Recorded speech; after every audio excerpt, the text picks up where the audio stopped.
Where did my hunger go? What happened to my thirst? I was speaking to a group of medical officers in England, and I was telling them about a baby in our orphanage. My wife runs motherless children home, and this one was brought by the parents, and for 7 years we have not seen them again. You know, babies, when they're in their mother's womb, they cough like this. It's when they're born they stretch. Now this one was born and she did not stretch. She remained like that and continued to grow like that till the head touched the leg. It's a mangled human being that turns around. The backbone is like iron is stiff. The hands and legs are stiff. If you want to carry the light standing, you carry her like women baskets that they use cane to weave. You carry her like this. And you can. She has buttocks, but she cannot sit.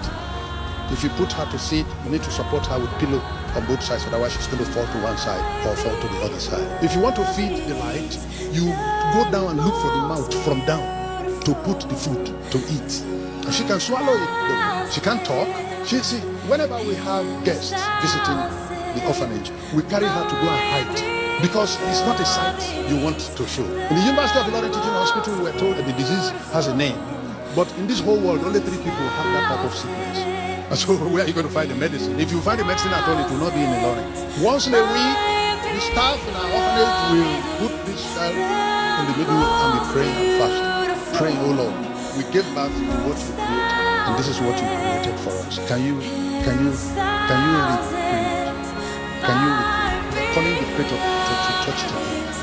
For 6 days, you are making the earth, and you are always working on it until it became what it is. The first time it was not, if it was good enough, you won't come back the next day and then come back the next day. You are working on it every day for 6 days until it became what it is.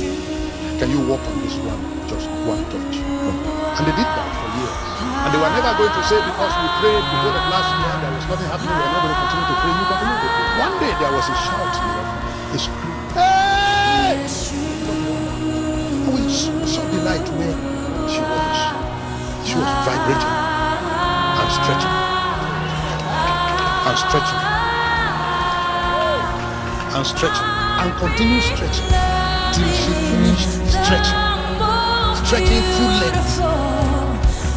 And while stretching, you think the hands were also coming up to normal size. The hands were stiff, the legs were stiff and curved, but they were stretching and flesh was also building on it to grow to normal and correct size.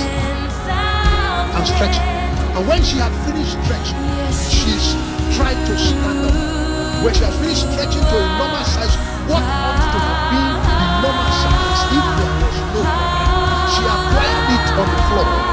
She tried to stand up and achieved it after a few minutes and took a step and took another step and took another step and started walking and walked up to my wife. My wife was weeping and walked to my wife and spoke. She had never spoken. The day she stretched was the day she stood. The day she stood was the day she walked. The day she walked was the day she stood.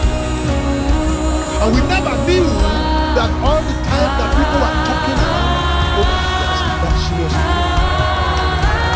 But as if that was something not people hear not speak, she got up and expressed. And my wife took her to school, where her classmates and age mates were, and asked that they should move and create room for her. You have left her behind now.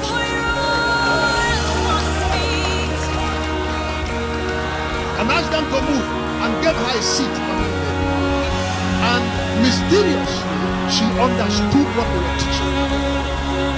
This cannot be normal. Then you sit down there and say there is no power of God. We will leave you behind.